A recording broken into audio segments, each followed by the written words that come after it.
Independent fact-checking and corrections are encouraged. Can we get a cup of coffee in here, please?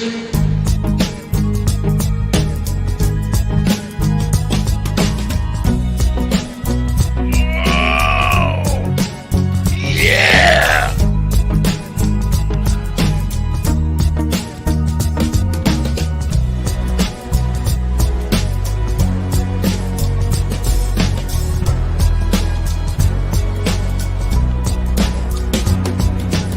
Damn good coffee and hot. Wake up, America. You've got a dog that needs walking.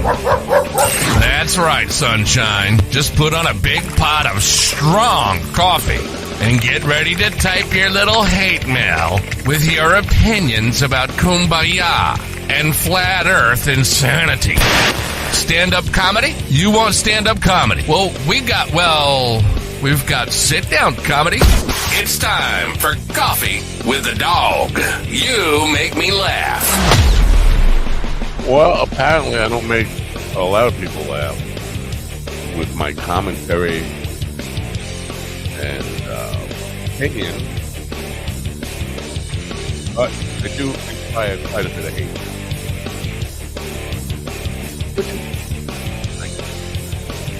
Yeah.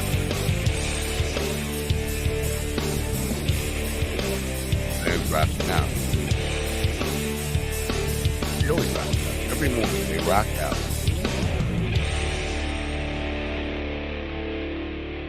Oh, good morning, folks. It is Tuesday, July 18th, 2023. Happy birthday to Janet Sloan Solari, who is the lead singer of Gold Dust Woman, formerly of the Rockin' 45s, but still kind of with us a lot coming up to sing. Anyway, she just turns 21 today again for the, I don't know, 50th time. Anyway, it's an exaggeration. I'm sorry. Beautiful day to be alive, I guess. It's kind of shitty and rainy here, to be honest with you, but hopefully things will clear up and we'll have a beautiful summer day. Got a lot of response from yesterday's program. Holy crap. First of all, everybody is an expert on serial killers.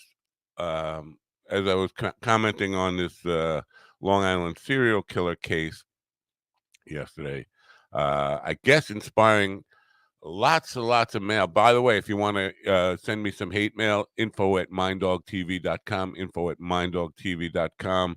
Interesting to hear your thoughts as always. I did not know.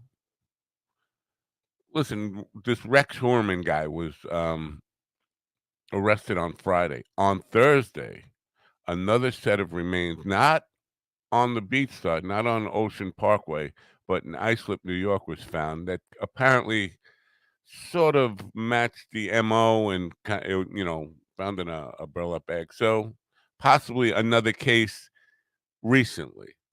And I said this yesterday, that I don't think, people just stop. When you're a creep like that, you're killing people. You don't just stop.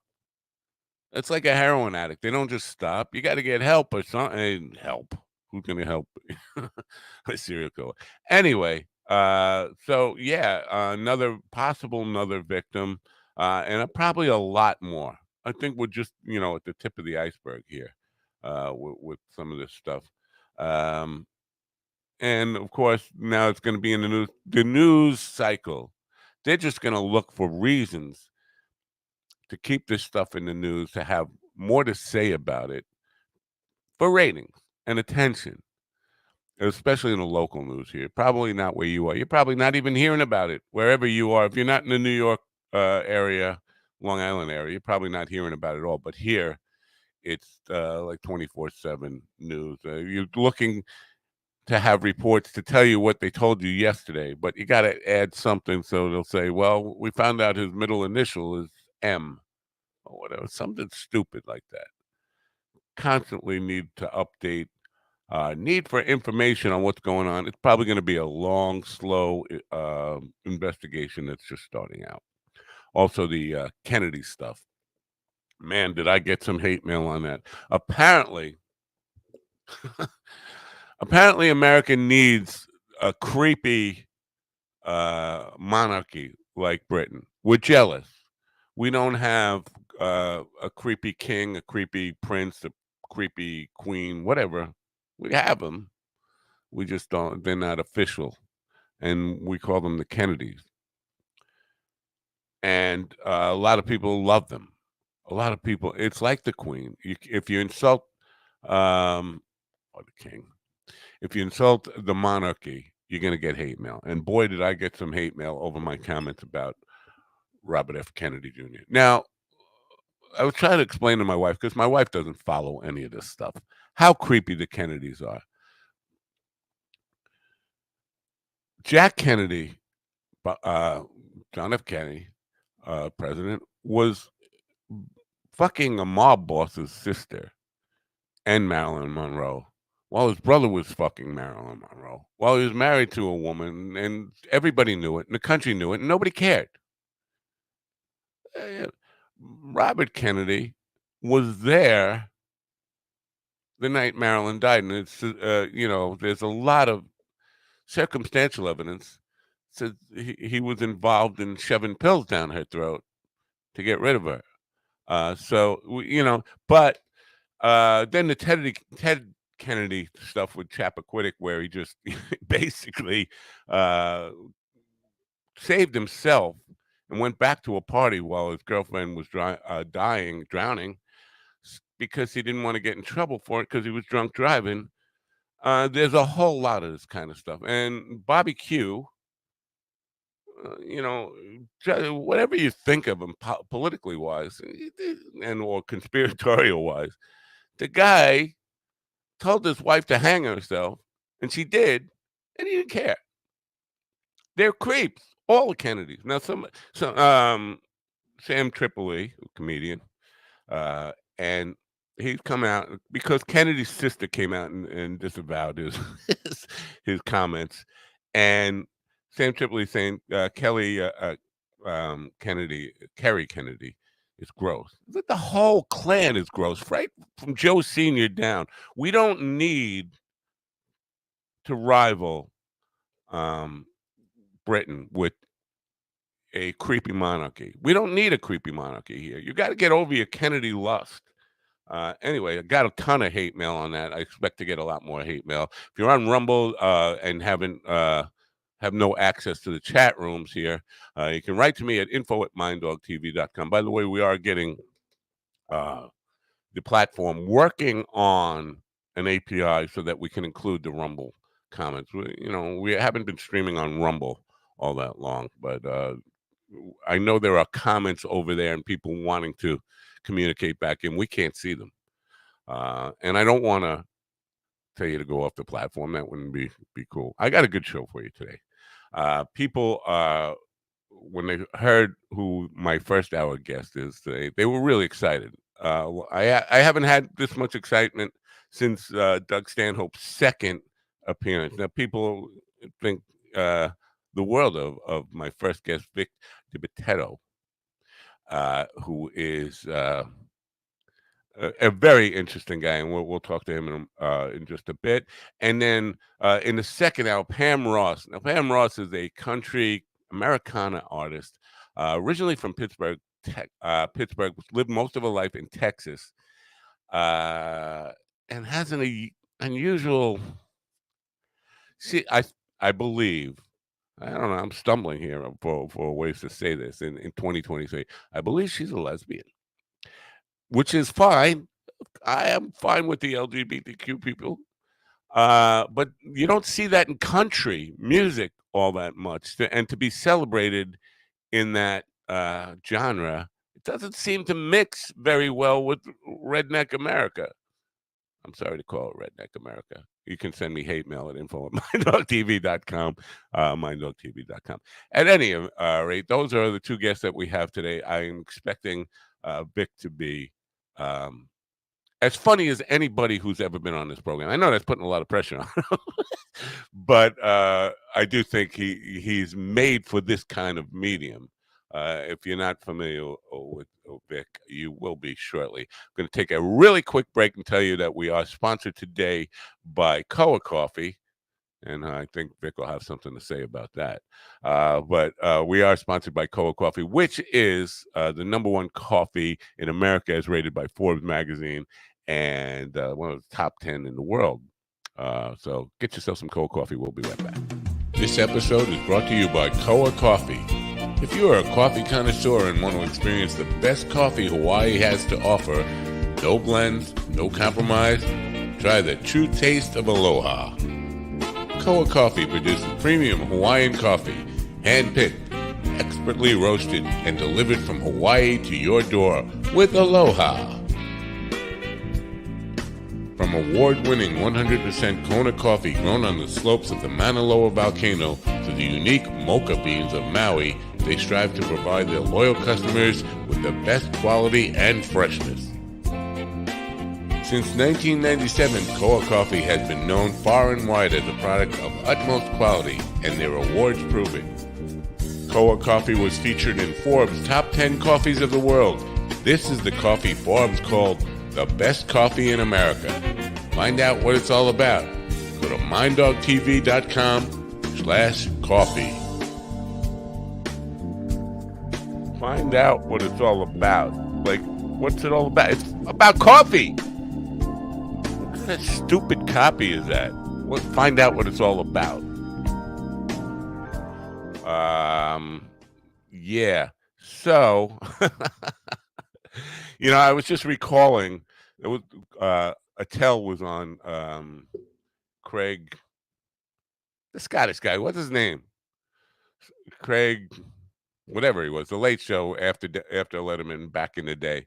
I'm drawing a blank. Old people. This happens to old people.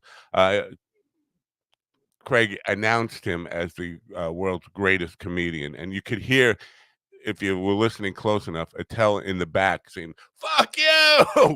Well, it's not kind of pressure to put on a guy. My first guest today has the unique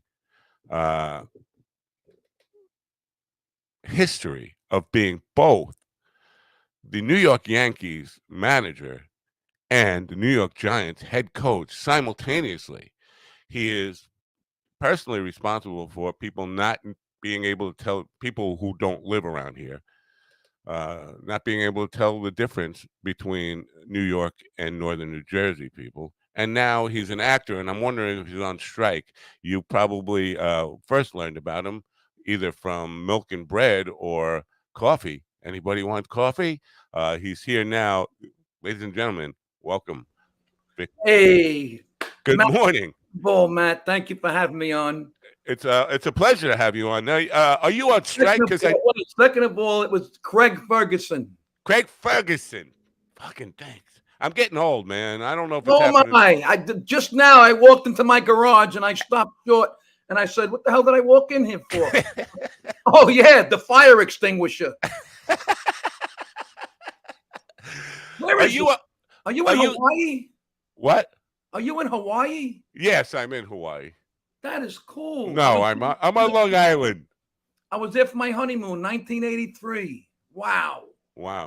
No, I'm not in Hawaii. I'm on Long Island. I'm in Shoreham, New York.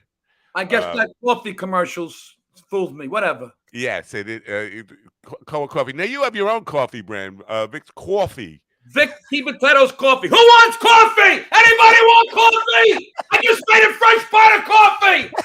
Look at that. A coffee mug with my mug on it, with the look. That's very cool. I love what you're doing. I mean, so many people in comedy could take a lot of lessons from you as far as just how you're building your brand. Well, they are a lot of copycats out there, but I'm going to see them do this for 40 years. Wow. Now, let me ask you something. You are a Yankee fan. Your buddy Eric is a Met fan. He drives you crazy. I've seen those videos where he's singing "Meet the Mets" and stuff. Yeah. I've been torturing Met fans for a couple of years now because they always think they're going to win the World Series when they in April in spring training they got the World Series won. But this year the Yankees are sucking too. What's the deal with the Yankees this year? Okay, first of all, Yankee fans, we're spoiled. But the past dozen or so years, it's been the same old, same old, same old. First of all, ever since they knocked down the cathedral of baseball, I've been pretty upset about that. Now, analytics, look, I'm 62, and I think analytics has ruined the game. I can't watch the games. I can't watch a full game anymore without throwing something at the TV. Wow. Boone is clueless. Cashman is an idiot, and Hal has the personality of a paper clip. They ruined the greatest franchise in baseball. It's disgusting. It's pathetic, and it's sad. Now they want to put advertisements on the uniforms. The Yankee uniform, they talk about tradition and history, but they don't care. It's all about the Chicago. Yeah, Yankees were the last ones to actually even put the names, right? They still don't have names on the uniforms. Right. I'm sure that'll change. It's the whole world has changed. Even baseball has changed. I understand you got to change with the times, but like for instance, the putting the man on second base in extra innings. Who the hell? That's Pee Wee. Listen, who the hell agreed to it? It just. It's you know what? It's the millionaires who want to get home. They're like all Phil Rizzuto's now. They want to be on the George Washington Bridge in the 8th inning. That's what it is. Rizzuto, my God. It is what it is. Yeah, but you know what? My biggest problem with baseball is what? Few complete games, right? Did you freeze? Did I? Am I frozen? Now you're back. Wow, that's weird. I don't know what's going on there. Anyway, my biggest problem with baseball now is the pitch count. The pitchers can't pitch a full 9-inning game ever. Please. When's the last time you saw a complete game? I can't remember. If the pitcher is doing good, leave him in. Why fix what's not broke? They got to dig up Billy Martin. We got a question for you because I know you're from Northern Jersey, but No. I'm from Brooklyn, but I now live in New Jersey. Oh, okay, because that's the question. He said you sound like my uncles and aunts, Brooklyn or the Bronx. Brooklyn, the Bronx, North Jersey. It's all the same crap. It's all the same. So now back to sports. Are you just a two-sport guy, football and baseball, or do you care about the other sports? Yeah, that's it. Football, baseball. I can't watch basketball. I want to get into hockey. People say you got to go to a game. I don't know. I don't have the time. Yeah.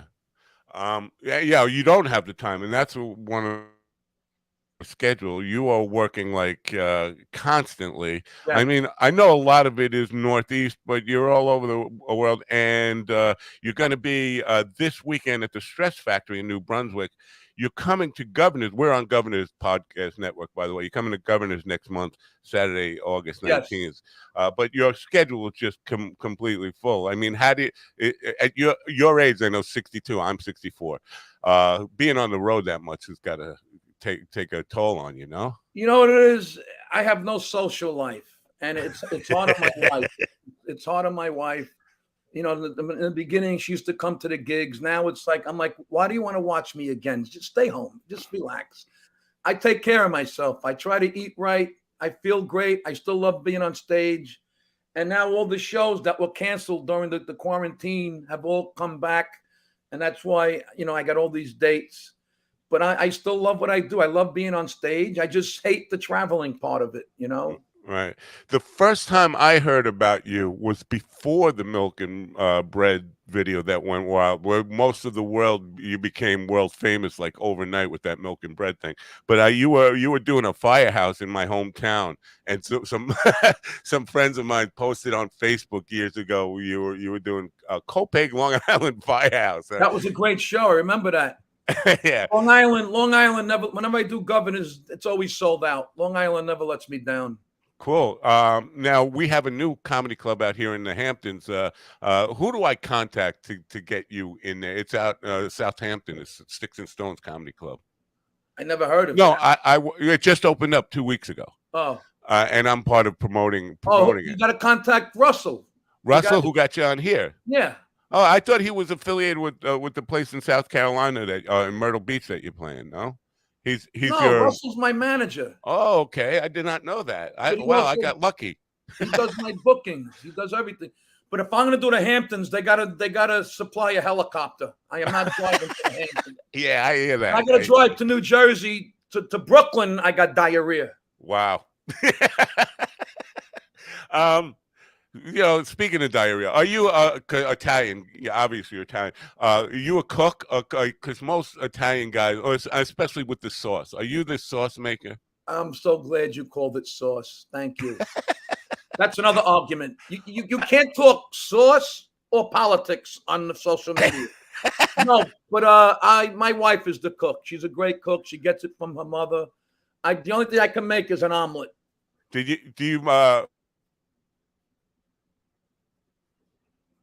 Italian? Say that again. Your voice cut out. Is your wife Italian? Did you marry an Italian?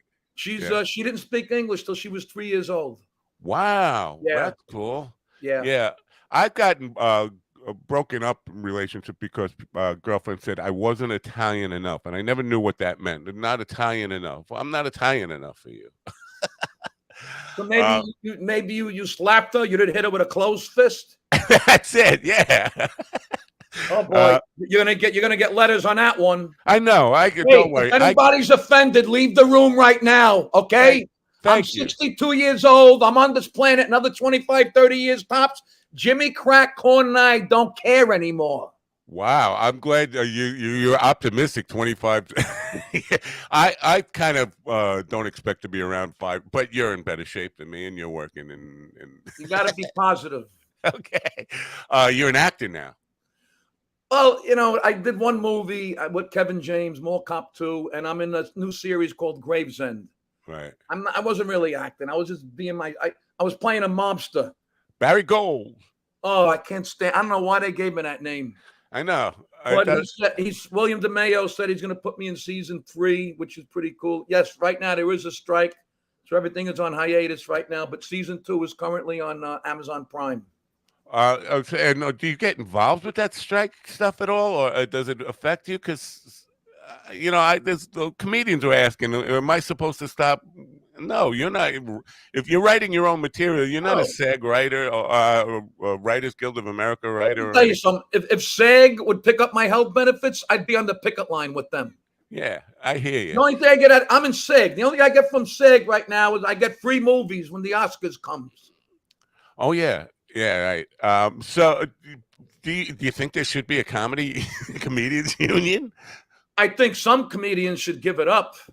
Yeah, that's the thing. There's too many comics. Look, I'm not blowing smoke up my own ass, but I'm doing this 40 years. And what's ruining it for comedy is you get these jabronis doing it in these back rooms of a pizzeria, and people go see them, and it's like it's a shit show. Can I curse? Yes. Oh, well, thanks for asking after. Yeah, no, but you're right. And you talk about pizza places. I'm seeing comedy shows in pizza places now, which is first of all, they're delusional. Some of these guys, they post a picture of 30 people in a 100-seat room and sold out tonight. Yeah. What are you thinking? And somebody's ordering a slice of vodka, whatever, while you're doing your set. But also, that comedy clubs are designed the way they are for a reason. And you play it in a pizza place. What's the weirdest place you ever did a gig? Oh my God, I've done them all when I first started. I've done the Elks clubs, and the Elks clubs were good, but one night it was all firemen, and they were drunk. And in Jersey, there's something called a beefsteak, where they serve little pieces of bread with buttered steak on it. I don't know. It's a tradition in Jersey. I know. And they were throwing the meat at me and the bread, but without a beat, it was like one of those Popeye commercials. As I'm doing my act, I'm catching the bread and I'm catching the meat, and I made a sandwich during my act. And that when they saw that, forget it. They loved me. Wow. There's an old adage, and it's so true. Never let them see you sweat. Yeah, and this is I've experienced that. Believe me, when I get on, I've had a couple of shows where I felt like the crowd wasn't with me. The first couple of songs, I'm feeling the sweat on the back of my neck, like they're not with me. And we talk about that all the time. That sometimes your perception of the crowd is not right. They could be with you. They're enjoying the show. They're just low energy that night, or for Right. whatever reason. They're So laughing on the inside.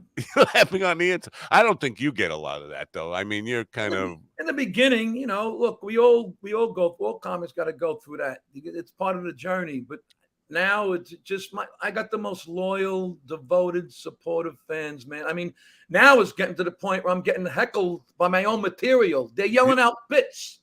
yeah. Do the bread and milk. How's your mother-in-law? How's Eddie the cat? And it's gratifying. It's messing me up. Yeah, no, I can imagine. And sometimes you just want to. Well, talk about the milk and bread stuff. Did your life change overnight? I mean, you went from being a local comedian to like a worldwide sensation, like overnight. Did your life change? Bread and milk. Let me tell you something. Bread and milk was 2013, something like that. But before bread and milk, I've been doing these videos since 2009. I started with a webcam. Right. At my desk. I have over 10,000 videos. Bread and milk was the first one that happened to go viral. And it went viral in 2 days on my birthday, February 9th. I mean, what are the odds of that? And it got me a huge following. But a lot of people thought that it did help. But I did a rant on Justin Bieber. That went viral. I did a rant on Kanye West. That went viral. Then during the pandemic, I did Message to the Government, which exploded because it hit a nerve with most Americans about the $1,200 the stimulus check or whatever you call it. Yeah, which does nothing for a family of 5. And I was on all the Newsweek. I was all over the place. But bread and milk was the first one that happened to go. I almost deleted it. I thought it was stupid. My wife said, "You never know. Just post it." 26 seconds from my house to the car. I gotta get bread and milk. I gotta get bread and milk. And it struck a nerve. It was at the right time. It was during a storm. And it related from people from New England to the, whoever got snow, Right. Yeah. And even people, I saw it on news because people were talking about it and sharing news stations in Mexico. It was on the Weather Channel. Yeah. I got people stealing my audio from Who Wants Coffee. It's all over the social media. I don't mind, but Jesus, give me a little credit. Right, absolutely. In the bottom corner, Vic DiBitetto. It's a brutal business. It's a brutal business. Yeah. Now, I hate to sound like a total naive dope, but the coffee thing. Yeah. Was that staged? Were you? Maybe you don't want to say it. The guy playing with like the 7-Eleven guy in on it or not? Yes, that's my friend Maddie. Okay. He works at the pantry. I thought maybe you had the balls to just go in there and do that. Well, I did do it. I said, Maddie, I'm going to do something, but the customers didn't know. See, bread and milk, that was just an exaggeration. See, I exaggerated my mother because every Italian family, after every family function, at the end of the night, the coffee was a big deal. My mother had the Farberware with the extension cord still going to the garage. Who wants coffee? What do you want, Lenny? Black or brown? You want demi? But I just turned it up a notch. Boom, that one viral. And a coffee company contacts Russell and says, how about giving Vic his own coffee line? And there it is. Wow, that's very cool. Well, we're going to have to try that because we have a coffee sponsor, but we're going to have to try your coffee and push it on people. I have VicDiBitetto.net going across the bottom. The link is in the description if people want to check it out. Buy some coffee. Thank you. Now, it's funny you say that because whether it's staged or not, there's a percentage of the population in this country that stupidity. People act when I do the Yankee and Giant videos, they actually think I'm talking to the Yankees and the Giants. How stupid! How stupid! Then I did a video where I was in Italy, but I'm home. And it's a repost. And I say, this is a repost. Can't wait till you come back from Italy. No, I was in Italy. If you watch Home Alone in August, do you think it's Christmas time? mind-boggling. Yeah.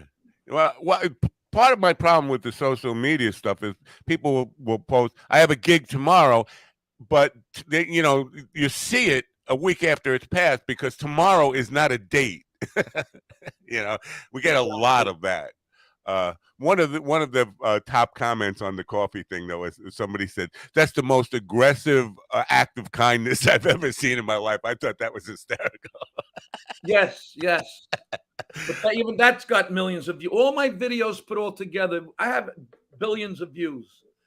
I mean, Bread and Milk is like 20 million on one page, 30 million on another page. And Right. there's a thing called Car Throttle. I did something about a car, that 30 million views. It's just, I'm getting recognized. I got recognized in Scotland. I got recognized in Germany. It's crazy. Right. Social media gave me my following. Here I am, the 62-year-old chooch. The social media is done by these young kids.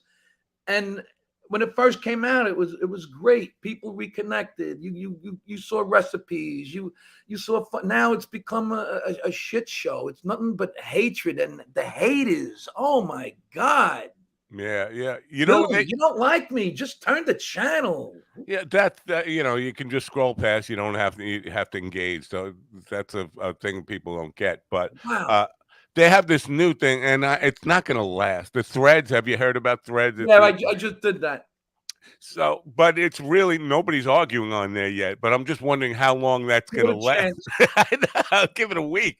But I'm just wondering, because people are going out of their way to try and not be full of hate on there, and there it is.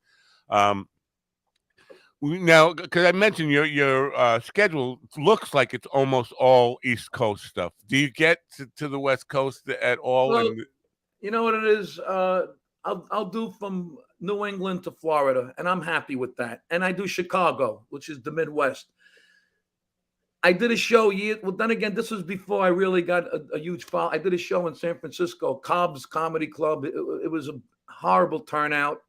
Then I did Ohio and Texas. It was okay. It wasn't sold out. And that's the bottom line. The venues want to sell tickets. Right. But I'm okay with just New England to Florida and Chicago. But I don't know. Maybe one day I will go to LA or San Francisco again and San Diego. I don't know. Right now I'm happy. I'm paying my bills. I'm selling out shows. I was just curious about because you definitely have this New York, Northern New Jersey, attitude and accent, and Chicago in particular. This bugs me because they have a lot of Italians in Chicago, but they don't talk like us. They have their whole different brand of Italian accent over there. And they call it gravy.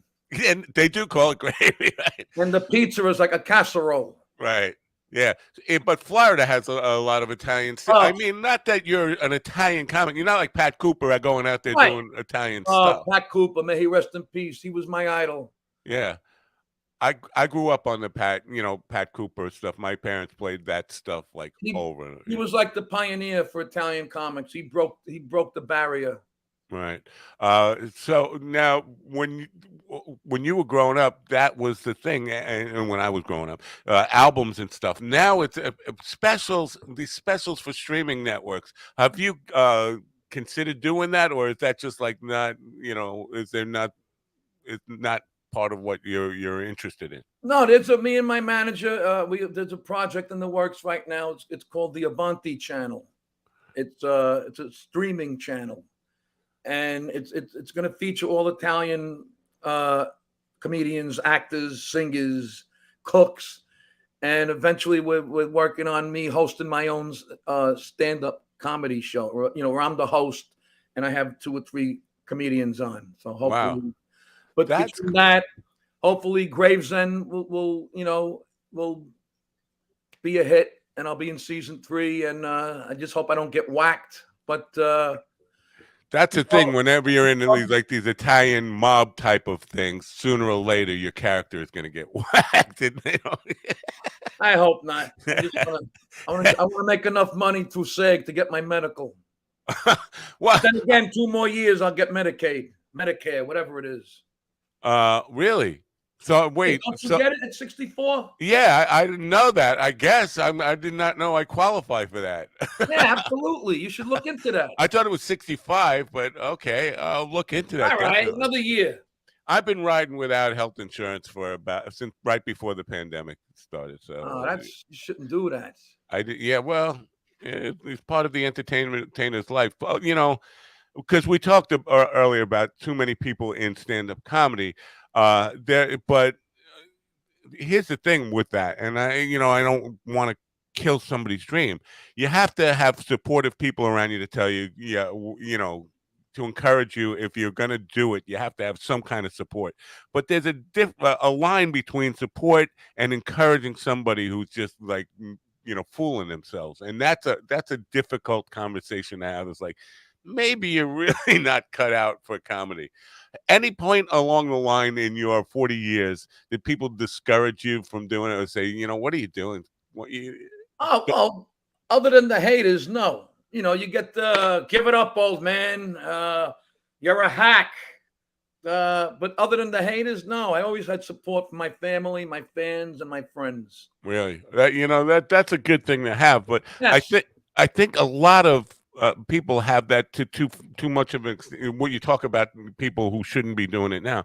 People have too much of that. People just saying, "Yeah, you're doing great," and the audience isn't saying you're doing great. I mean, you're not hearing any laughs, but you keep doing it. And some of these people throw their whole lives away just to do this. They quit their day job like way too early. They're going out, and then they want to do a special.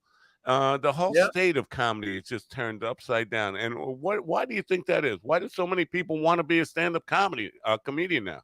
I think delusion has a lot to do with it. I mean, I've worked with guys that they go on stage and bomb, and then they come off, wow, I killed. Okay. You killed the club. You killed But the yeah, energy in the you know what room. it is now with the social media, you see these people, they just go on and they're doing this, I don't know what the fuck they're doing. And then because they got a huge following, they get booked at a club and they go on stage and what do you got? They just it's like a Q&A. Where's the talent? It's different, but Yeah. I'm blessed. I'm lucky. I did because the pandemic, a lot of comics they had to get day jobs, but I pulled through. I was doing the virtual shows, which was horrible. I mean, Oh, I hate that. you Yeah. need a live audience. You can't do this on a Zoom. You can't do.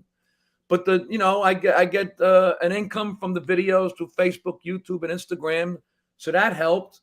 And me and my wife, we worked hard all these years. We socked away, and we made it. We pulled through, and now it's like you said, all the shows now that you see on my tour schedule, it's all these shows that were canceled during the pandemic and have all come back. And it's last weekend, 3 sold out shows. No more mask, no more social distance. It's just so nice. Right. I don't want to go through that ever again. I see you're in governor's, but do you do the brokerage at all? No, I It's the just do. same. No, I just do Governors in Levittown because that's got the bigger audience, the bigger you could seat more. The Oh, more people, the more ticket sales, and the more right. money I make. I wasn't aware. I don't know how many more seats. I love the brokerage because it's got Yeah, one of the best sound systems of any and comedy clubs I've ever been in. So, brokerage, I had one of my most greatest sets. It was when I used to drive the school bus. I was, because I drove this bus. I lived in Jersey. The route was in Staten Island, and I was late to his show. It was raining. I pull up. I'm late. The manager, the owner, is at the door looking at his watch. Vic, I'm in my uniform. He says, Vic, you got no time to change. He's going to bring you up right now. I go on stage with a change of clothes. I changed my clothes as I'm doing my act. Totally, I'm not even acknowledging that I'm changing my clothes. I'm doing my act. I'm putting deodorant. I got the electric shaver. I got the cologne. It's on YouTube somewhere. I forgot what I titled it. That was one of my most wow, that's up there, my top 5 greatest moments in my. Very cool stuff.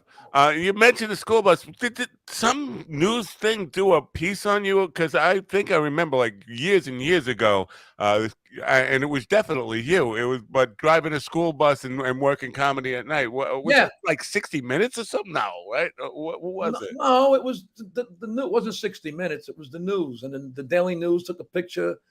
Yeah, it was me and my wife. Because my wife, I drove special ed kids, and my wife was the matron. Whenever you have special ed kids, you need a matron. Right. She's got to watch the kids. So it's me and my wife, and that's the beauty of the story. My story, it should be in a movie. I mean, 2013. That's where everything started to change.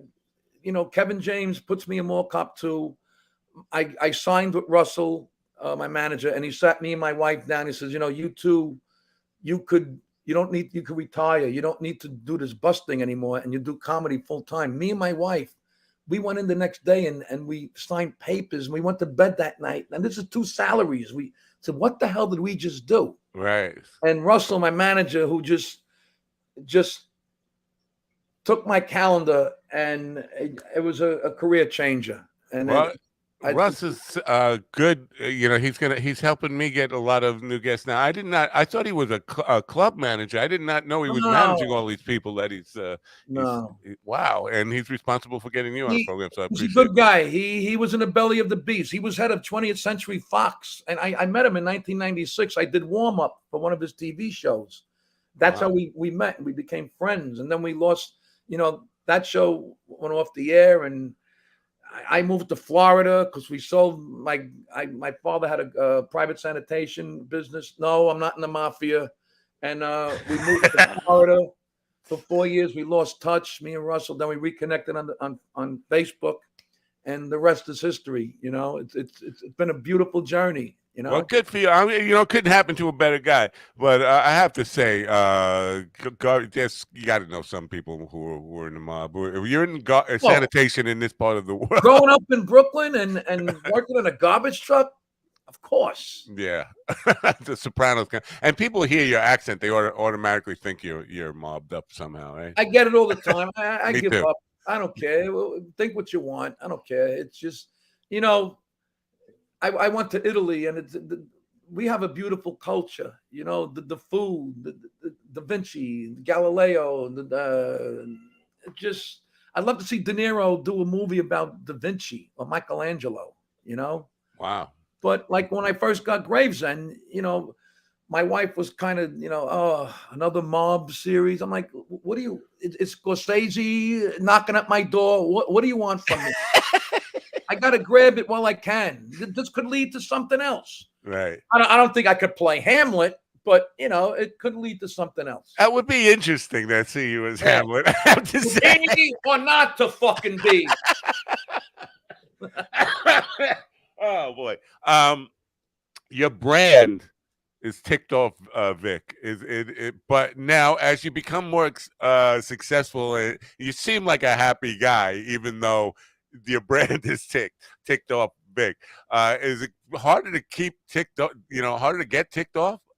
Oh, come on. I don't care who you are, what you do. There's always something that'll tick you off. And the thing about ticked off, Vic, it resonates with people. Oh, yeah, absolutely. I did another one that went viral where when I go in a parking lot, I got to park my car far away because, whenever I park near somebody, they open a door, they bang it, they dent it.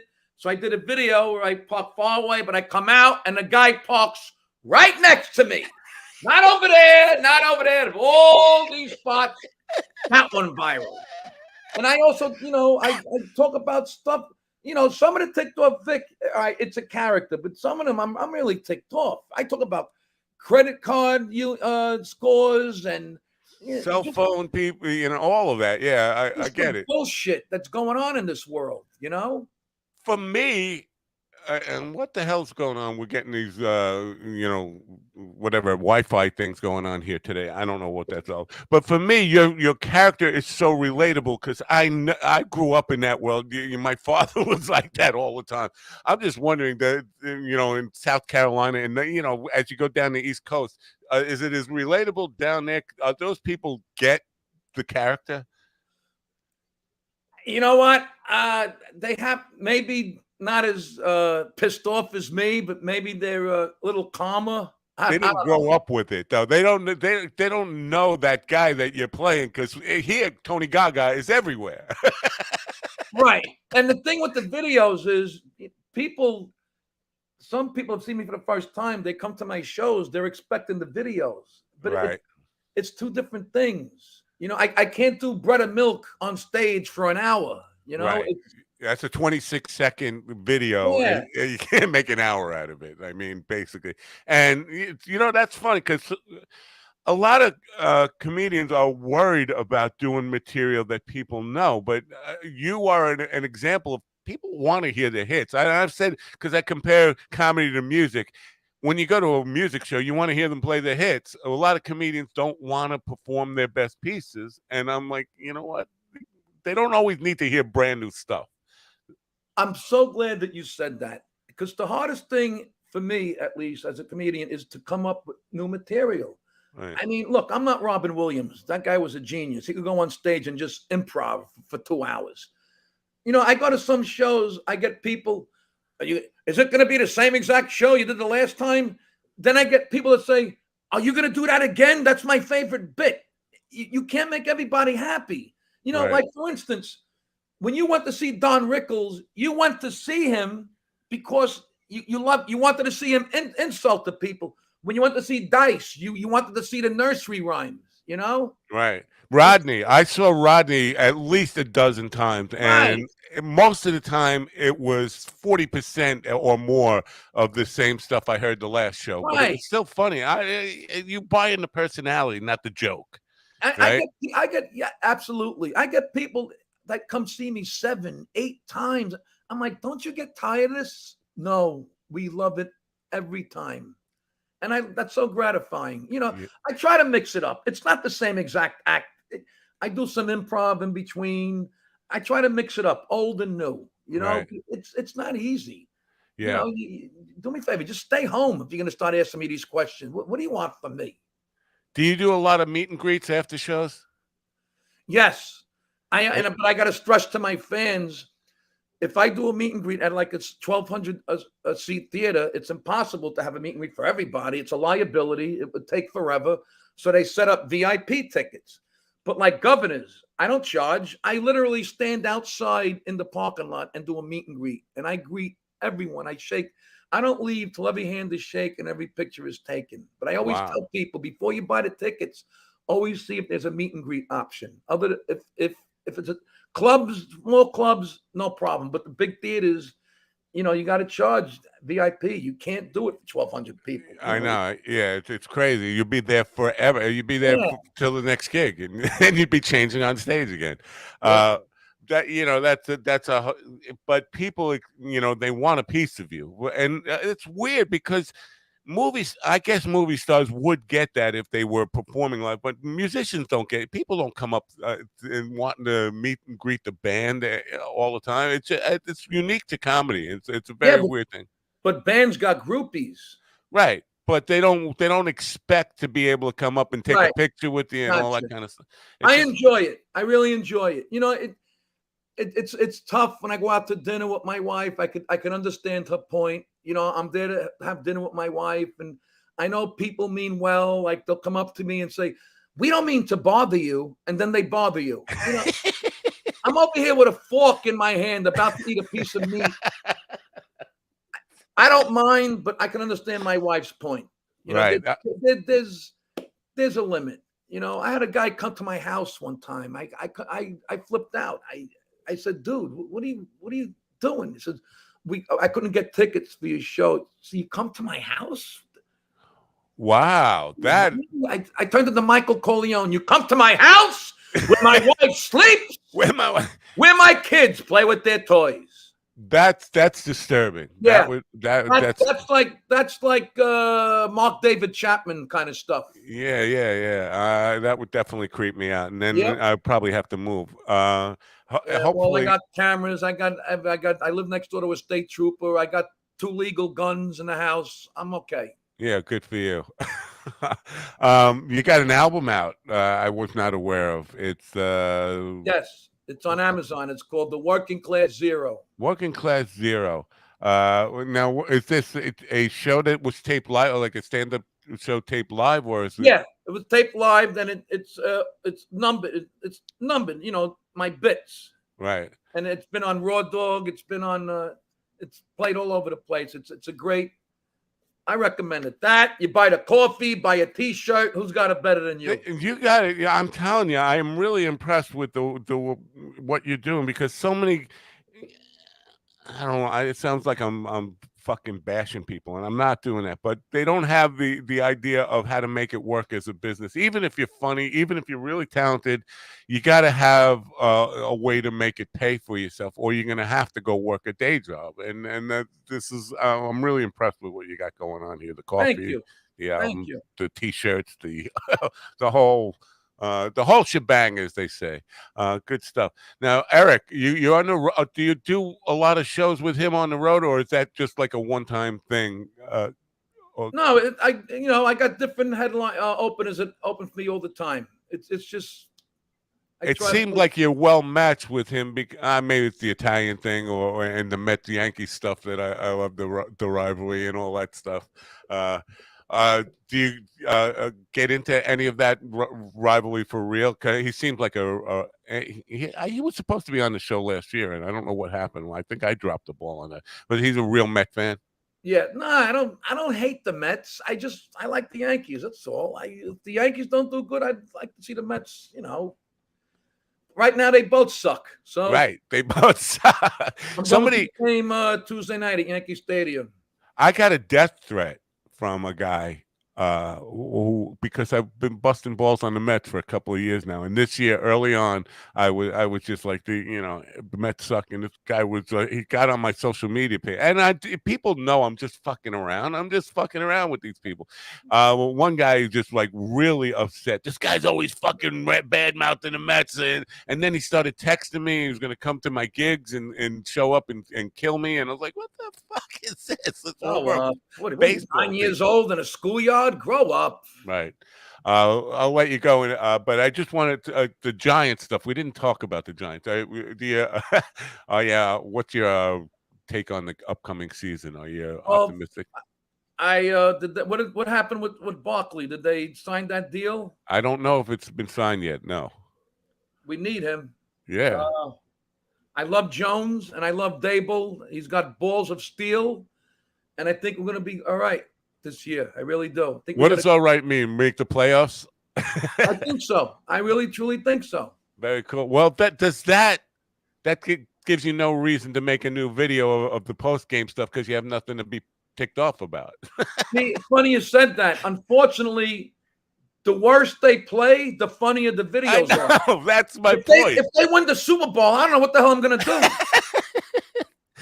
Well, that's my father had a similar conundrum. My father was a bookie, but a huge, a huge Giant fan, and often he had to root for his favorite team to lose because it meant money for him. And it's sort of the same for you. It's money for you. If they got to suck for you to get some good material out of them. Like this one in the last press conference, Yankee press conference I did, WFAN played it because it was talking about what I was just mentioning before, how the game has changed, and now with the patches and how bad they are right now. And Gio and Boomer played it. And I said, you know what? I'm going to call in. Maybe they'll put me on. And they did. But I got so into it, they cut me off because I accidentally cursed. I was going to say, I mean, most of your bits have a little bit of profanity in them anyway. Right?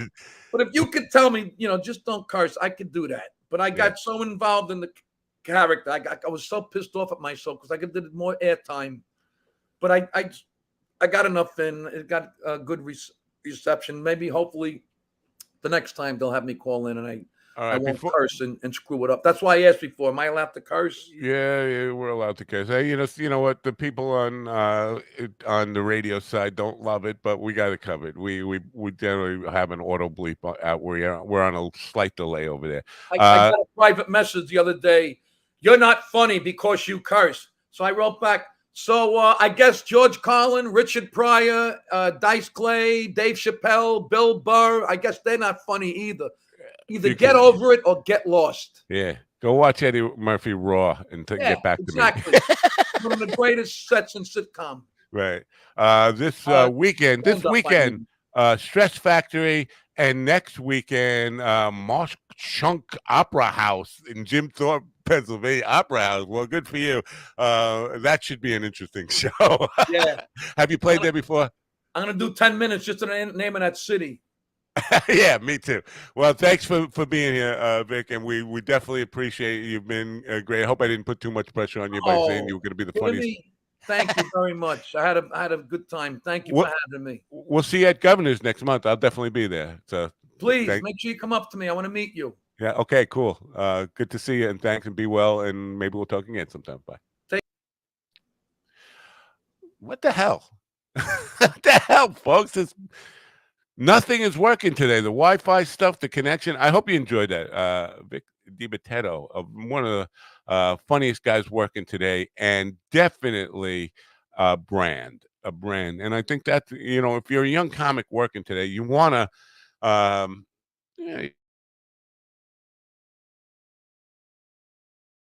young person, especially new to the business, it's really imperative that you kind of study what he's doing.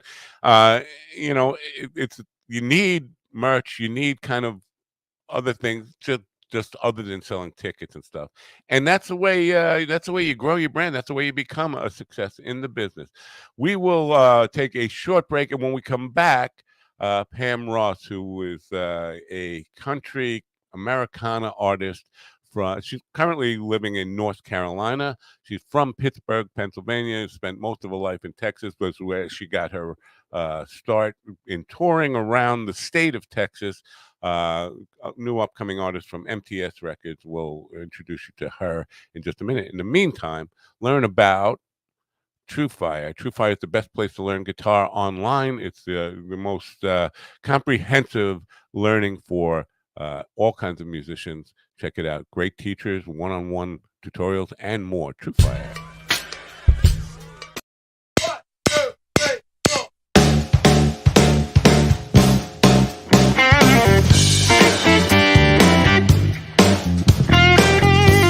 Over 2 million guitar players worldwide learn, practice, and play with TrueFire. Our learning tools and massive library of video lessons will ignite your technical skills, harmonic knowledge, rhythm playing, and soloing chops. TrueFire's educators are the best in the biz, from Grammy Award winners to world-renowned artists. You'll have access to an unparalleled faculty of over 300 top-notch blues, rock, jazz, country, fingerstyle, and acoustic guitar educators. Using our desktop and mobile apps, you'll work with TrueFire's multi-angle video lessons on any device, anytime, anywhere. Integrated learning tools such as video synced tab and notation, slow-mo, looping, practice jam tracks, and many more handy controls accelerate your learning experience. TrueFire style-specific learning paths guide you every step of the way.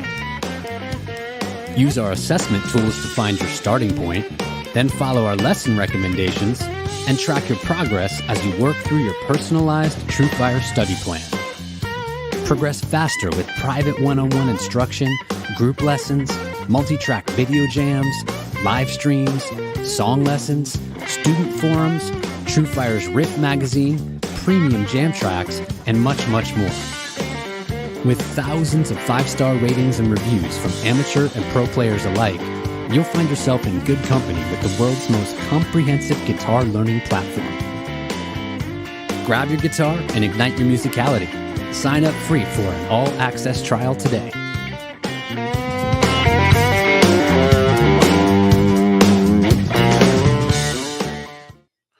Connection is unstable. We're getting a lot of connection is unstable here today, and I'm not loving that. Hopefully, it's not as pronounced on all the platforms, but it's an interesting thing. One thing I wanted to ask Vic about, I know he's a big sports fan and Yankees fan, Giants fan. These because one of the things that is driving me crazy is I belong to some of these sports groups on social media, and they're always trying to compare people of the past to modern players, and I like it's so ridiculous to try to.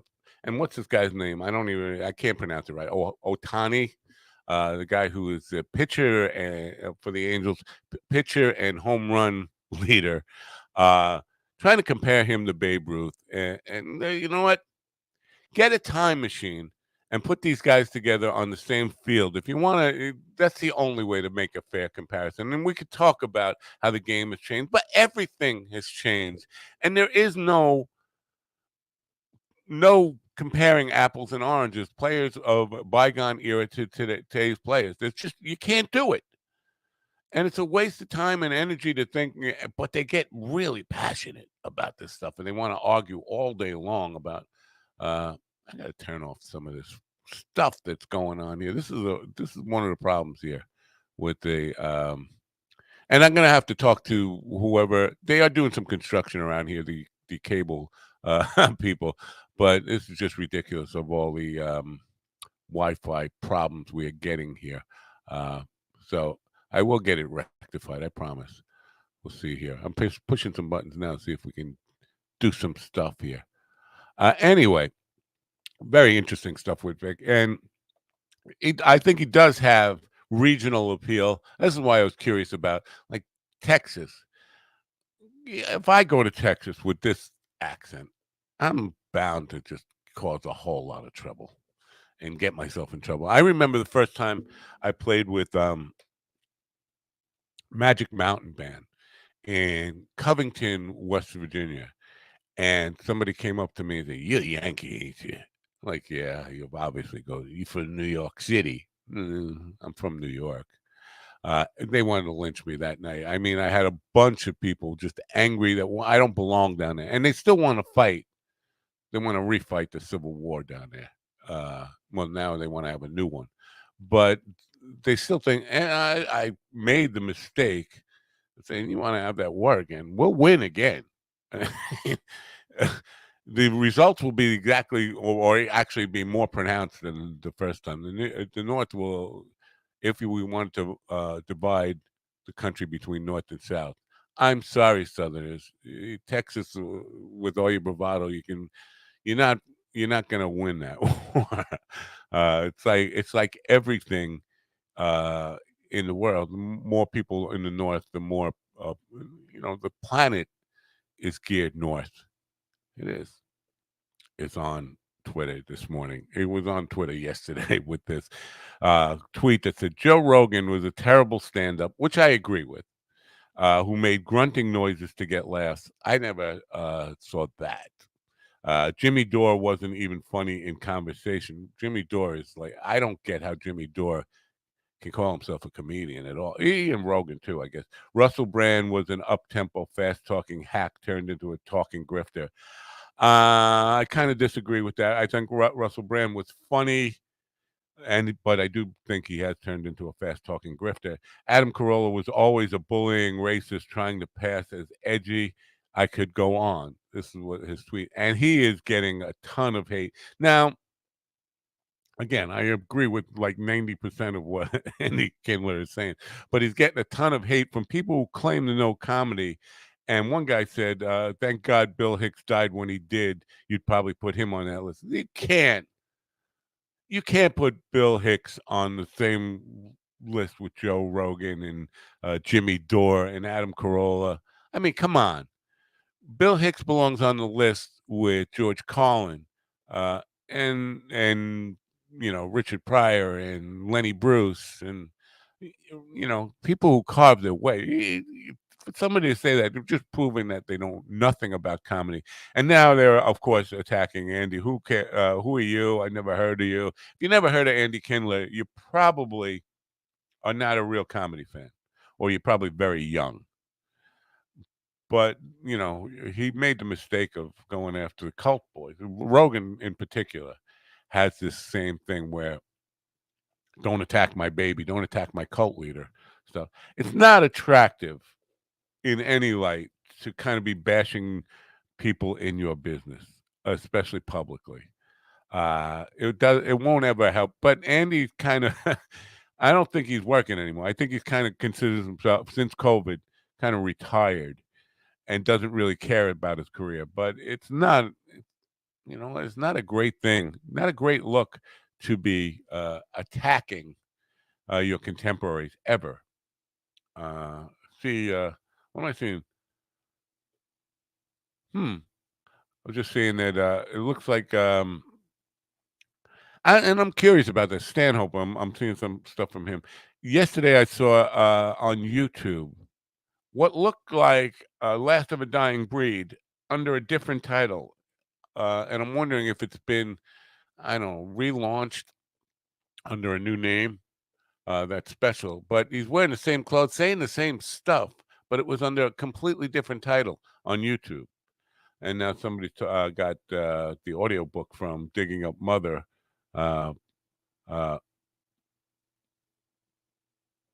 Yep, they're promoting that. Anyway, just curious stuff that's going on Twitter. We are waiting Pam Ross, who is from now currently based in North Carolina. She's a Americana country artist, and we're expecting to hear from her any minute now. And in the meantime, I'm just going to play a song. I'm going to take a break and get some fresh coffee. That's what I'm going to do. Now, what song will I play? That's a good question. And you know what? I'm going to go off the charts here. This is not country at all. This is against the grain of this program. This is a song called Finished. It's kind of in the inspired by like the grunge from the 90s. By the way, my friend Kevin Mazur and his wife just had dinner with Dave Grohl the other night for their anniversary, and they spent their anniversary hanging out with the Foo Fighters. Now, Kevin is not accommodating in helping me get with these people, but I am going to use that. I'm going to write a letter to Dave Grohl and say, I'm a friend of Kevin and Jen Mazur. I know you just had dinner with them the other night, and you dedicated a song to them for their anniversary. Obviously, you know who they are. Come on my pod. That's what I'm going to do. I will bypass, do an end around Kevin, but I will still use his name. Anyway, Nirvana made me think of Foo Fighters. This song is called Finish. It was inspired by Nirvana. It's here goes.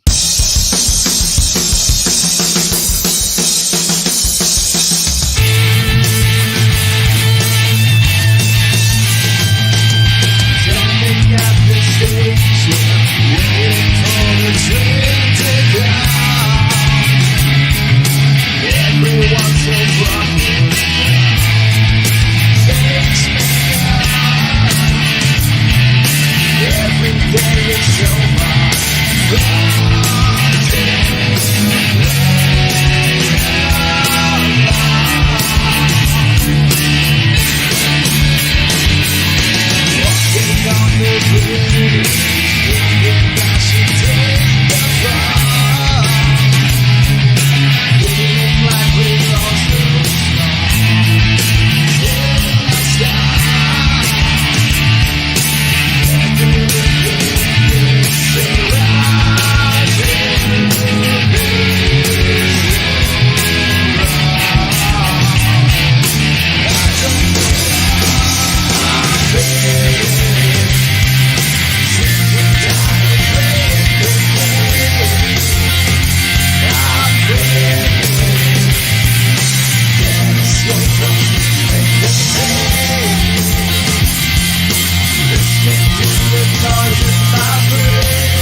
Wow, that's pretty grungy. Don't you think that's pretty grungy? Anyway, the chat room has been astonishingly quiet today. I'm surprised by that. I would have thought um, that Vic's presence here would have created a lot more chatter um, in the chat room. Chatter in the chat room. I'm still awaiting Pam Ross, as you might have guessed by now. She's not here yet. We got a few more minutes before I start thinking she has a time zone screw up, I think. Uh, Oddly enough, Vic was on very early. He was prepared this morning. He was, when I turned on my computer at 7:30 or something, he was he wasn't in his seat that you saw him in, but he had already hooked up his connection to make sure everything was good. I like that. I appreciate that in a guest, and that's a good way to be. Hopefully, I get more of that, so you don't have to worry about it. Is this person going to show up? As you know, I get a lot of no-show stuff, especially on my night show. Haven't had that many, knock on wood, for the morning show for a while. I'm just looking at this, oh boy, this Gilgo murders thing. People are cashing in on this shit already. True crime. I don't know if you're aware of this, but true crime is the number one genre in podcasting. Will be any other. I mean, people talk about Rogan having the number one uh, podcast. Not even close. Not even close. The most popular podcasts. Oh, I think the first 50 are all true crime stuff. And there are people already starting to make money or trying to capitalize on this Long Island serial killer case, which is pretty fucking disgusting, if you ask me. There are lots of family, I'm not getting on a soapbox here, but there are families affected by this stuff. And to try to cash in, they're calling them people selling Long Island Ripper merchandise. They caught their Long Island. Fuck you, man. You know what? Make money in some kind of respectable way. Don't be trying to cash in on serial killer stuff. Now we have laws preventing actual serial killers from profiting off of their crimes. We should have laws of having, anybody profiting off. Maybe you could write a book about, and where do you draw the line on that stuff? But selling T-shirts that they caught the LISK, or they calling him the Long Island Ripper now. That's ridiculous. Not a ripper. He's a serial killer. And people, you know what? This is not. Humanity is just going off the cliff here, folks. Uh, um, Robert Taylor says West Virginia is not the South; it's actually North. Most people are confused since it's out. Well, I can tell you, Western Virginia and West Virginia, where I was playing, those people definitely consider themselves Southerners, and especially when it comes to that whole, Yankee versus rebel type of thing. Anyway, my guest has arrived. Pam Ross is, she probably knows the best of these both worlds. She's originally from Pittsburgh, Pennsylvania, where MTS Records is headquartered, but spent most of her life in Texas, currently a North Carolina-based uh, country and Americana with their own kind of special sound, special brand. Recording artist, working constantly now with it and growing a niche audience. She's here now, ladies and gentlemen. Welcome in Pam Ross to the Coffee with Doug show. Pam, welcome. Oh, volume? We need volume. We got nothing. Checking. No, they turned it off. You just muted your mic. Muted it. Oh well. Here we go. Can you hear me? If you can hear me, nod your yes, you can hear me. Your mic is muted, and I can't unmute it here. Right? No. How's that? Yeah, we can hear you a little bit, but it needs more volume. Any way you can turn the volume up? Just turn it up. Are you using it? No, you're not using headphones, right? No. I'm not using headphones. That's so weird. Internal mic. Oh, this is really. I'm sorry about this. We're having some technical difficulties here, folks. No, we're not hearing you really at all. Internal mic. I'm not really good at troubleshooting. Are you on Windows? If yes, or Windows. Okay. Um, there should be something on your little speaker thing that selects your input. Microphone input, audio input, line in, something like that that says use internal mic. You're probably on a laptop, right? Yeah. Can you try maybe reconnecting using a phone? Do you have a like a smartphone? And use the same link and if you can, you have to access your mail and all that stuff. You know what? I'll give you a second to do that. I'm going to pull you out and cover for you while you go do that, and we'll know when you're popped in, and I'll reintroduce you. Then we'll go that way. Sorry, folks. Sometimes technical difficulties happen. So, well, anyway, we'll wait and see if we can reconnect. That's I'm not a Windows guy. I'm a Mac guy. If it was a Mac guy, I could definitely Mac system. I could definitely troubleshoot the way through that to get to anybody out there with advice on it. But coming back to Robert's point, so yeah, when I was playing with Mountain Magic Band in West Virginia, they definitely considered me a Yankee, and not happy to have me playing with the band. I'm talking now, God, 40 years ago. 40 years ago, but it was a kind of a threatening time for me. At least the first 5 or 6 gigs with them, very tough times, and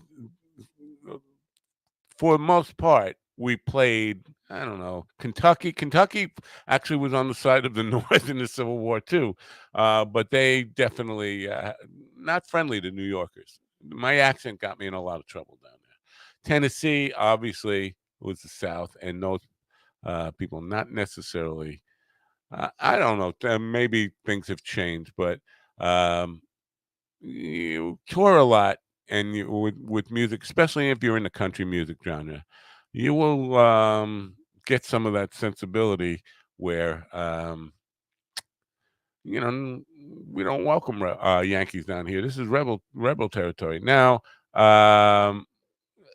you know what? Never got that with comedy. Never get that kind of stuff. But that's what I was asking Vic about earlier, because I'm sure Vic's. Maybe I'm wrong about this. You guys tell me, because I don't hear it in myself. But I think Vic is much more pronounced New York accent than I have, and I know mine is pretty thick. I know that because people told me that, but I can't hear it in myself. But Vic is over the top. I would think if they hear him coming, they see him coming from a long way away. Anyway, we're gonna hope Pam can get her phone working. We do it that way. In the meantime, I should play. I'll play another song, I guess, while we see if she can get. And if she gets it hooked up quicker, I'll just end the song. But let's see here. What song are we gonna play for you? You know what? How about? Oh, how about this one?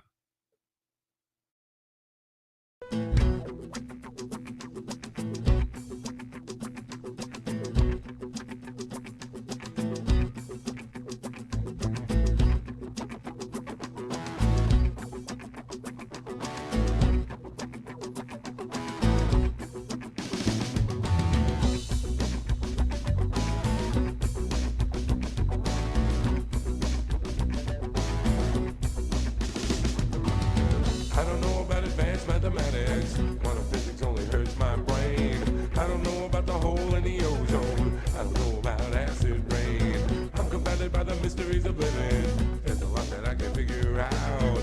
I don't know about the ways of religion. Took my faith and turned it into doubt. But I know I love you. I got a heart that tells me so. Yes, Song. It looks like Pam got her phone all working. Let's welcome back Pam Russ. How about that? Can you hear me now? Yes, we can hear you, but I'm getting an echo. Hold on, let me Let me mute this one. That would be check 1 2. Talk. All right. That's good. We got a little bit of echo there, but I think we'll be okay. Ma- Boop, boop, boop. Are you in a music studio? Yeah. Hold on. Well, yeah. Now we're getting a lot of. I don't know why it works for phones. We're having some real technical issues here today. But can you hear me? Okay. Yeah. All right. You are echoing for some reason, and I don't know why. Am I echoing now? Yes, that was better. Whatever you just did was fine. Anyway, how are you? Thanks for being here, and thanks for struggling through this whole technical mess up. So you are a Pittsburgh native, right? Yes. Okay. How long do you live in Pittsburgh for? I went through high school there. Okay. Did you experience any because I earlier I was talking about a lot of the resistance I got when I went down south to play. I played country and country bands and stuff like that. Not exactly welcome as a northerner. Did you get any of that from when you went to Texas from Pittsburgh? No, when I first moved down there, I wasn't playing music yet. So by the time I started playing, I been there for a little bit. So no, I never encountered any problems. Okay. Well, I'm hoping things have changed a little bit. You know, the world changes and things evolve. I have not done that kind of stuff in many years now. Pretty much playing local here. So you have a band, right? Or do you have a set band that you tour with? No, I don't. I hired all the musicians on my record, and when I play out solo right now. But when Oh, if you go online, you'll hear a full band. oh, yeah, because I saw some videos, a fire in the hole, and it seemed like you had a set band for that. Like that was a band that you They played were with. friends. They were fellow musician friends. I Oh, don't think any of them actually know how to play the song. oh, really? I think it was just me, the only one who knew how to play. Yeah, we were just having fun. I said, look, just show up and look good. That's all that matters. Let's just have fun. Yeah, you had me fooled, and I'm a musician, and I can tell the difference. The drummer looks like he's a real drummer. No, he's not. No, the bass player and the person playing guitar do know how to play those instruments. The drummer's really a guitarist. Wow, He just that's come back there, and he knew enough how to make it look good. that. Well, you did a good job. Congratulations. Now, if I'm being too personal here, you can just say shut the hell up. Are you a lesbian, a gay person? Yes, I'm married to a woman. Okay. Now, because that's interesting to me because it doesn't seem like country music is well, the country audience or even the Americana audience has evolved that much that they're accepting of that. Am I wrong or am I just being prejudiced about country music fans? Well, I really don't consider myself country. Um, if you listen to enough of my music, you'll see some is in rock, some has, someone leans country, some is all mixed together, and you're like, what the hell is this? It's got everything all mixed into it. I really don't worry about it, honestly. No, Uh, I wouldn't. I wouldn't worry about it. But I just, to me, it just seems like I'm surprised. they're coming along. Let's put it that way. They are coming along. Right. Well, and you know what? Good for you. That because for me, it was surprising because maybe you don't consider yourself a country artist, and I think Americana is probably and Southern rock is probably a better description. But for me, it was because I'm sure you're not the first gay person in those genres, but you don't see most people actually. No, I'm definitely not. Right, but you don't see a lot of people actually putting it out there. A lot of people still keep it in the closet, for lack of a better way of describing it. So good for you. I mean, I don't think anybody should have to hide who and what they are in today's world, but it just seems in that particular genre, I've never seen it before. I've never seen anybody out. So think there's someone is. I think there's a guy who's out, but I don't know his. I'm pretty sure there is though. Wow. I do like some country music. I listen to it. I listen to all kinds of music, and I can see where some of my stuff would fit in that genre, definitely. Um, but they are coming along, and I just want Well, to enjoy that's that. good. It's about time. Now tell me about your writing. Are you a lyrics first person, a music first person? How do you write? Usually, I just sit down with my guitar and I start fumbling, around, come up with a melody, and once I come up with something that I like, then I'll start putting words, and from that point on, I'm pretty much putting the words and the music together. Acoustic guitar? Yeah, yeah, All right. almost always. Every once in a while, keyboard, but almost always. All right. I've seen pictures of you playing keyboards. Now is guitar your first instrument or Yeah, yeah. Oh, yeah. Now matching the lyrics to the music. Do you basically get you start strumming and just come up with because I'm always curious about creative process. I don't know if you saw Get Back the Beatles thing, but that watching Paul McCartney kind of channel music from out of the ether, like waiting for lyrics to come to him, was fascinating for me. Where does the lyrical content come from for you? that could be anywhere. Sometimes it's the music; it just kind of takes me there. My next single, which is coming out August 18th, that was like that. I just started banging on those chords, and that's where it went. Sometimes there is something specific that I'm looking for. Maybe I'm like, you know what, I really want to write a happy song, I want to write a happy love song or something. And, so I'll start kind of looking for a melody like that. Um, so it varies. All right. You said new single coming out now. What are the challenges with producing new music today as far as getting airplay and stuff like that? Is radio, traditional terrestrial radio, still a thing? Oh, yeah. It is? People get in their trucks and cars every single day and turn on that radio. Do they? Because I don't. I put on my phone and go to pull up like Spotify or something like that. A lot Uh, of people still do. A lot of people still go and just turn on the radio. Um, so yeah, I think it does still matter. Um, but you also, you know, even mainstream artists need to target other things, playlists. Uh, is that cat really big or are you really small? she's not going to be denied.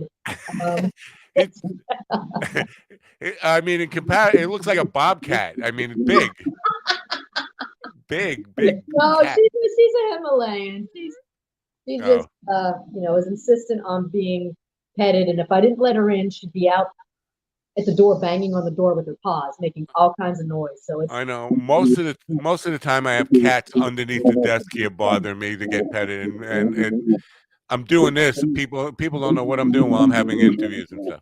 Um, do you self-manage yourself as far? Because I know PamRossMusic.com, by the way. You can go there.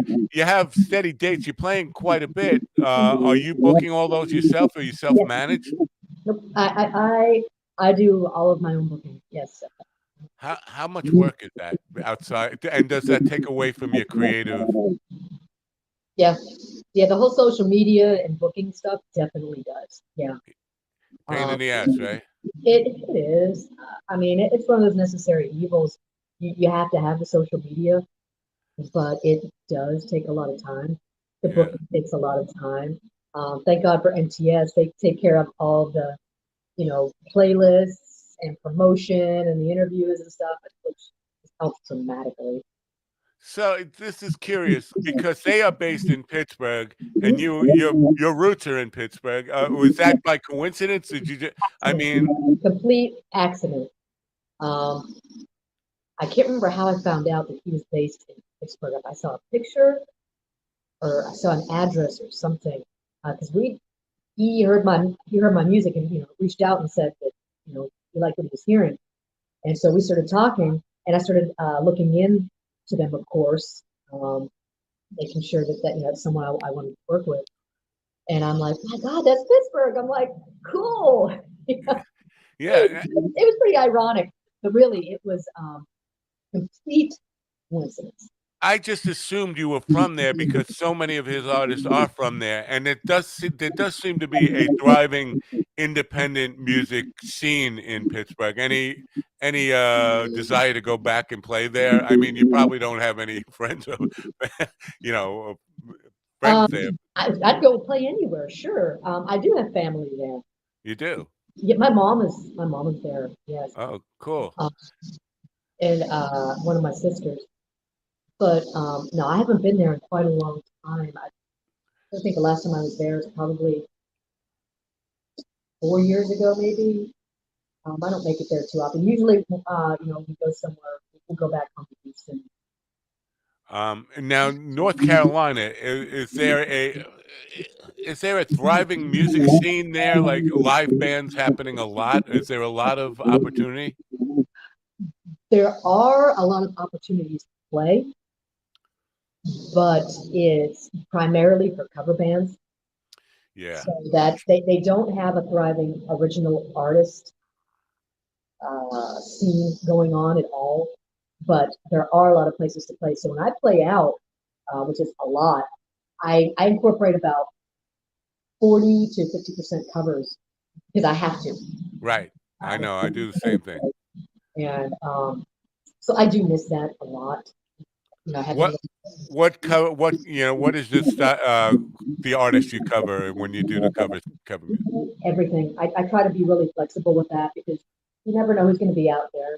So, I mean, really, I do all genres, all decades, country, rock, blues, from 70s, 80s, all the way up to, stuff.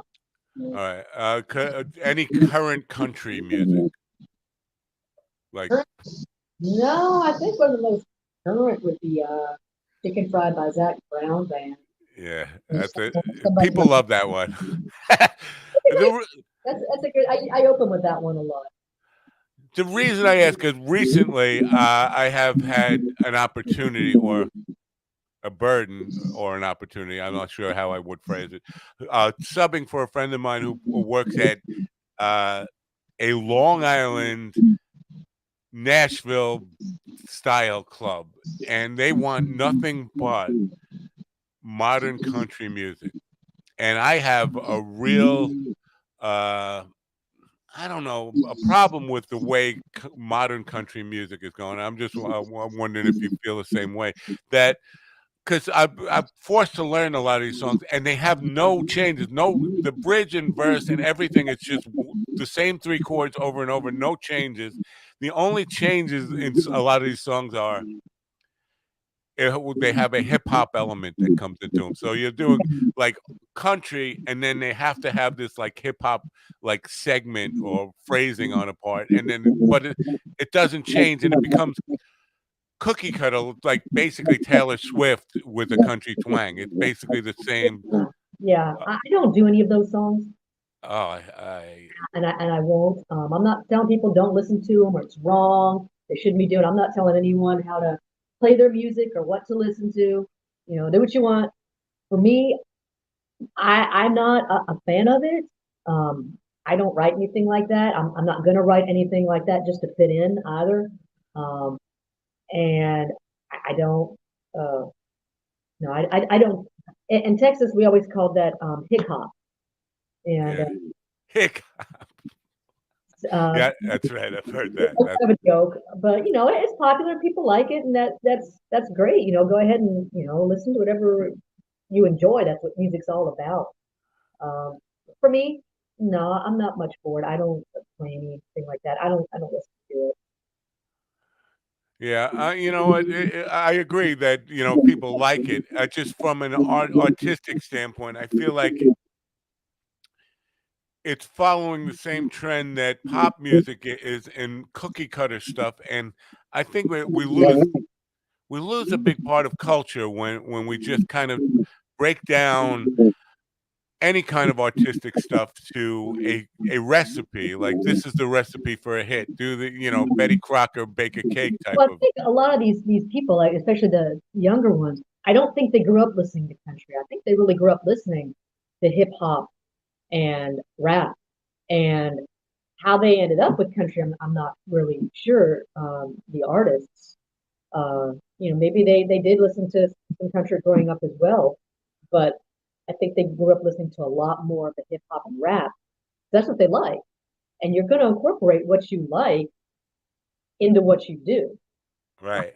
Like I listen to a whole bunch of different styles of music. That's why you don't know what you're going to get from one song to the next. I think these people are kind of the same, but their background really is in the hip hop and rap, and so when they do country, that's what's going to come out. Well, in carving out your own sound and your unique sound, is that against the best business practices today? In other words, I think the music industry would like it if they could put you in a very small box and say, this is what to expect. You're going to get the same thing every time, rather than to have a whole lot of diverse influences. Do you agree with that? And does it affect the way you approach your art?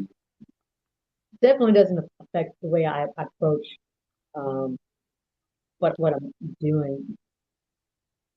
I don't like that cookie cutter method. I understand what they're doing. They're just trying. They're a business, and that's the first thing you got to remember about. It's called the music business for a reason. So they're doing whatever they can do to make money, and I believe in capitalism. I respect that, but I also think that when you sound like everyone else, and you look like everyone else, how far can you really go? Right. You can't shine being in someone else's shadow. Nirvana, when they came out, their record company only released like 50,000 records up in the northwest because they figured no one's going to like this. They're not like anyone else. They don't sound like anybody else. Who's really going to like this other than this section of the country? And then it went on MTV, and they had to mass produce all these records because everyone's going crazy for something new because they wanted something new. So, Right. even Taylor Swift to a point, she blended a lot of things and kind Right. of broke out of that boundary. And so I think when you do that, you really enlarge your audience because you're including more people.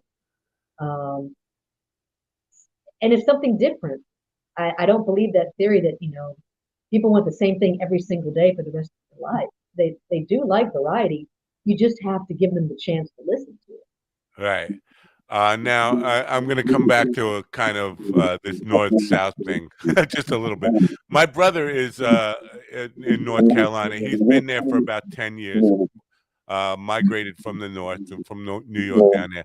And where he lives, Raleigh, Durham, seems to be more New Yorkers than native North Carolinians down there. Is that true where you are? Do you see a lot of people from the north just coming down there, ready to retire or whatever, just moving down there to avoid the cost of living up here? But a lot of transplanted New Yorkers. Is it? Not necessarily New Yorkers, but people in the North in general. Yes, I have seen a lot of that. I've met a lot of people from Pittsburgh. Um, Wow. I see them wearing their shirts, and I'm like, hey, you're from Pittsburgh. Um, yeah, I do notice it a lot more here than certainly I did in Houston. But of course, in Houston, that's a lot further south. Um, I do see a lot of people that they come here. A lot of it, they say, is really to get away from the weather. Yeah. Those cold winters. I can't blame them because this is already too cold for me up here. I miss I miss the Houston heat. Wow. Yeah. Well, Houston is boiling right now. But you mentioned Houston, and I'm thinking about Texas. Texas used to be its own country, and Houston is very different than West Texas. They have a lot of different cultures within the state of Texas. Oh yeah. Uh, so that's a whole different. There's so many different pockets of Texas. But when you were there, is that where you started actually performing in Yeah. Texas? In Houston, yes, yes, sir. So, were you touring the entire state? Like, and did you notice different cultures within the state of Texas? Not when I'm playing. I really played like in Austin a lot. Played in Dallas a little bit. So it was the major cities. So anytime you're in like a metropolitan area, things are going to be a lot more similar. And I've been to a lot of different places in Texas. Yes, definitely, it changes. Where Yeah, it's such a big state, and I mean, even in the city of Houston, you drive from one end to the other of the city, and the accent changes, right. and that's Yeah, a joke. Um, so where I was playing, I would say it didn't really change a lot. But I wasn't playing out in, rural BFE. Oh, right. Now, when you're playing acoustic solo shows, right? But you've recorded the music with a full band, or at least full tracks on the a full production. right. Does that alter the way you perform the song when you have to strip it down to just you and acoustic? No, because when I wrote it, that's how I originally wrote it, and I built upon that. Right. So it wasn't like I had to go backwards and okay, how am I going to strip this down to play this? Um, I do tell people that I've got this recorded. It has a full band on it. So I tell them they're getting the acoustic version, which is true. But it's not hard for me at all to do that. It would be nice to play with a full band, but honestly, I really can't find people to play with.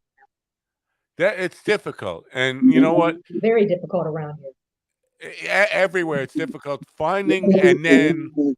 keeping it together. It's tougher than a marriage. It's tougher than any kind of relationship. Timothy B. Schmidt used to say, and I've quoted this often: every band is on the verge of breaking up at all times. It's just really hard to. It's hard to keep two people together in a relationship. As you break that out into four, five, six, whatever a band happens to be, it just gets more and more complicated. So, but just for me, it is a much different experience, and sometimes I have to change arrangements and how I approach a song, playing acoustic solo rather than playing with the band. It's just do you uh do you employ any kind of tricks and or like loopers or any of that kind of stuff, backing tracks or any of that stuff? Nope, I, Good. I don't do any of that. I just play it, I don't- but just me. I mean, I'm and you know what though? A lot of shows around this area are like that. There's a lot of breweries around here, and they like booking acoustic shows.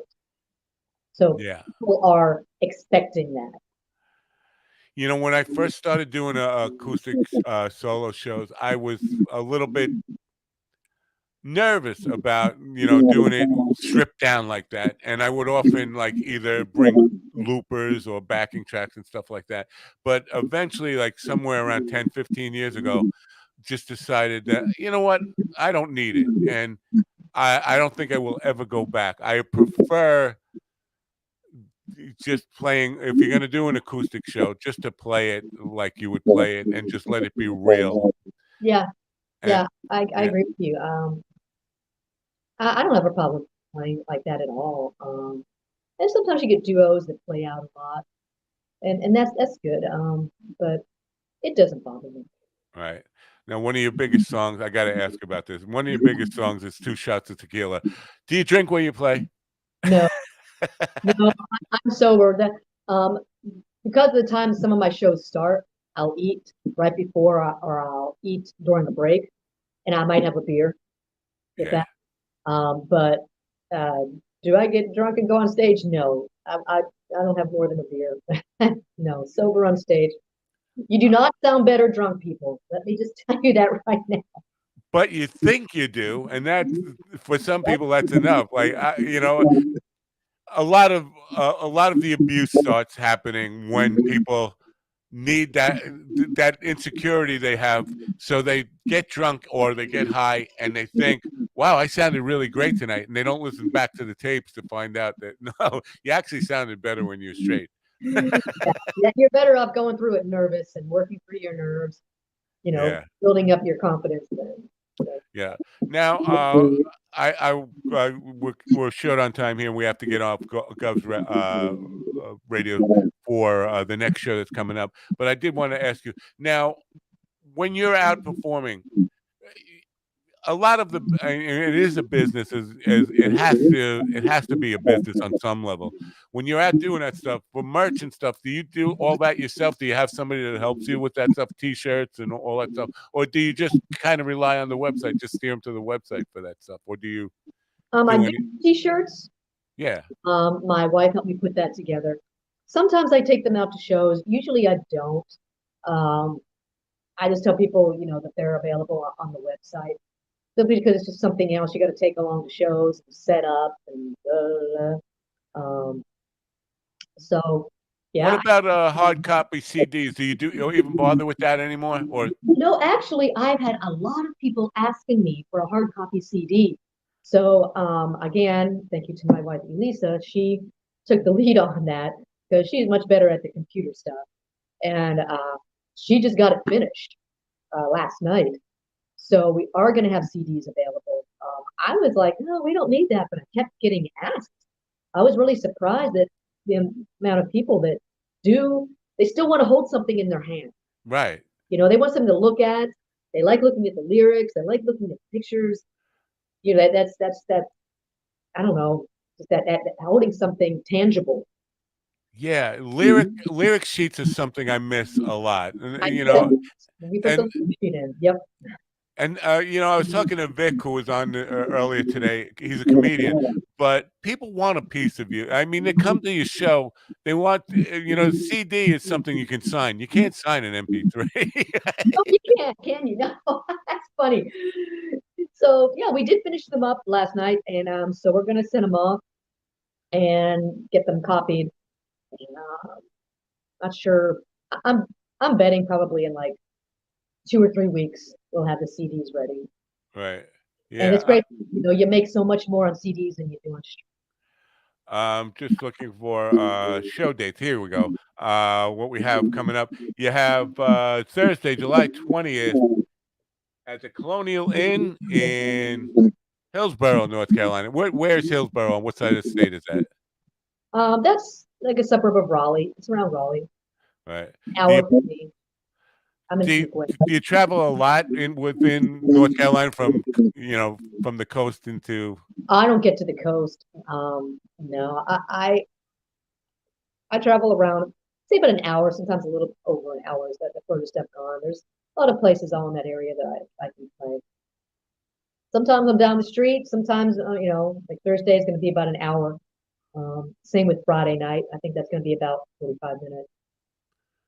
Now, the one thing I want to ask you about on one of the shows on your schedule here is August 10th, Into the Dark Suicide Walk fundraiser. What is all that about exactly? The town of Fuquay is there's a fundraiser going on for suicide awareness prevention, and they reached out to me and asked if I would um, perform at this event, and it's for free because it's for charity. Very And cool. Well, so, good. yeah, Thank you for doing that. That's a worthy cause. oh yeah, I just have to ask you because the name of the town, for me, it looks like Fuckway Varina. it's Fuquay Verena, Fuquay. Fuquay. Fuquay, and where is that? Is that anywhere near Raleigh or? About 40 minutes southwest. Fuquay Varina. All right, I've learned something here today. Well, thank you for coming on. I appreciate you being here. I wish you good luck and we will continue to promote your stuff. PamRossMusic.com, folks, for people that are interested. Hope and we do have some people in North Carolina who are listening, and in North Carolina, South Carolina areas. So hopefully, people will tune into you and find out more about what you do. And otherwise than that, you're on streaming everywhere, right? You're on. Yeah, anywhere you can buy or stream music, I'm there. Yes. Well, good luck, and again, I appreciate you being here, and wish you the best of luck with your career. If when your single comes out, if you want to come back and promote it, we can Yeah, do that. great. Okay. Yay. Thank you. And Spider the cat as well. Have a great day. It's a jungle cat. Okay. Bye for now. Pam Ross, folks. Pam Ross Music. PamRossMusic.com. Again, she, a pretty impressive schedule here. Continue playing. It's good to see people who have full schedules. Vic and Pam both have full schedules. It's great to see that because so many people are like just last week we had people on who well-known comedians, very scarce schedules, and not that that's maybe that's by choice, whatever. But it's always good to see people who are out there working, following their passion and doing what they love to do. Good stuff. PamRossMusic.com once again. I'll be right back to wrap things up in just 1 minute. Just want to remind you, we are sponsored by Koa Coffee. I have to get off Governor's Network right now, so we're going to play you a little more Koa Coffee. Best coffee in America is rated by Forbes magazine. I'll be right back. This episode is brought to you by Koa Coffee.